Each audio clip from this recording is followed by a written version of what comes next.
Magandang umaga po. Narito na po ang magiging lagay ng panahon ngayong umaga ng Huwebes, June 18, 2026.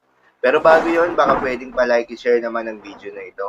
Comment ka na rin kung taga saan lugar ka para malaman natin kung hanggang saan umabot ang video na ito. Huwag mo din kalimutan na mag-follow at mag-subscribe sa ating Facebook page at YouTube channel. Sa kasalukuyan na tayo sa pag-asa, patuloy na nakakaapekto itong easterlies o yung mainit na hangin na nanggagaling sa may karagatang Pasipiko at nakakaapekto sa may southern Luzon at Visayas, pati na rin sa may eastern section ng Mindanao. Habang mga localized thunderstorms naman ang aasahan sa nalalabing bahagi pa ng ating bansa kasama ng Metro Manila. Dahil dito ay asahan sa malaking bahagi ng ating bansa ang generally fair weather condition, mainit at mahalinsangan na panahon sa umaga hanggang sa tanghali, subalit pagsapit ng hapon o gabi, ay asahan naman yung mataas na tsansa ng mga pagulan o thunderstorms.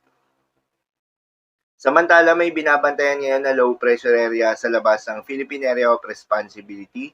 Ulitong namataan sa laing 2,430 kilometers, silangan ng Eastern Visayas. Ang nasabing low pressure area ay nasa medium chance na maging sangganap na bagyo within the next 24 hours. Base sa datos ng pag-asa, posibleng maging bagyo itong low pressure area na ito habang nasa labas pa ng Philippine Area of Responsibility. Inaasahan na kikilos ito pa west-northwestward, kaya naman hindi inaalis yung tsansa na pumasok ito ng Philippine Area of Responsibility. At kung maging bagyo na nga ito at nakapasok na ng Philippine Area of Responsibility, bibigyan ito ng local name na Bagyong Francisco, ang ika-6 na bagyo ngayong 2026 at ikalawang bagyo naman ngayong buwan ng Hunyo. Mababa naman yung tsansa na maglandfall ito sa ating kalupaan, pero maaari nitong palakasin ng hanging habagat na siya namang magpapaulan sa ating bansa, particular na sa may kanlurang bahagi.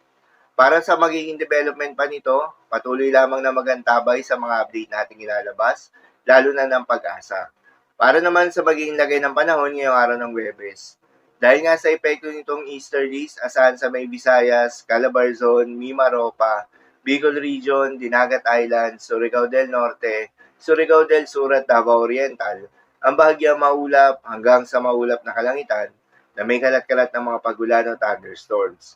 Posible ang mga pagbaha o pagguho ng lupa during severe thunderstorms. At sa Metro Manila at nalalabing bahagi pa ng ating bansa, ay asahan na rin yung bahagyang maulap hanggang sa maulap na kalangitan na may kalat-kalat ng mga pagulan o thunderstorms na dulot naman ng mga localized thunderstorms. Posible rin ang mga pagbaha o pagguho ng lupa during severe thunderstorms. Madalas, nabobo ang mga thunderstorms na ito tuwing hapon o gabi na nagtatagal ng 1 hanggang 2 oras. Kaya naman ingat sa mga posibleng banta ng pagbaha at pagguho ng lupa, lalong-lalo na sa mga lugar na inuulan na noong mga nakaraang araw pa. Para naman sa magiging lagay ng mga dagat baybayin, ayon sa pag-asa ay wala tayong nakataas na gale warning sa anumang seaboards ng ating bansa. Kaya naman malayong makakapamalaot yung mga kababayan nating mangingisda at yung may mga maliliit na sasakyang pandagat, subalit iba yung pag-iingat pa rin, lalo na kung meron tayong offshore thunderstorms activity, asahan yung paglakas ng hangin at kaakibat nito ay paglakas rin ng mga pag-alon. So yun lamang po para sa lagay ng panahon ngayong araw ng Huwebes. Keep safe everyone.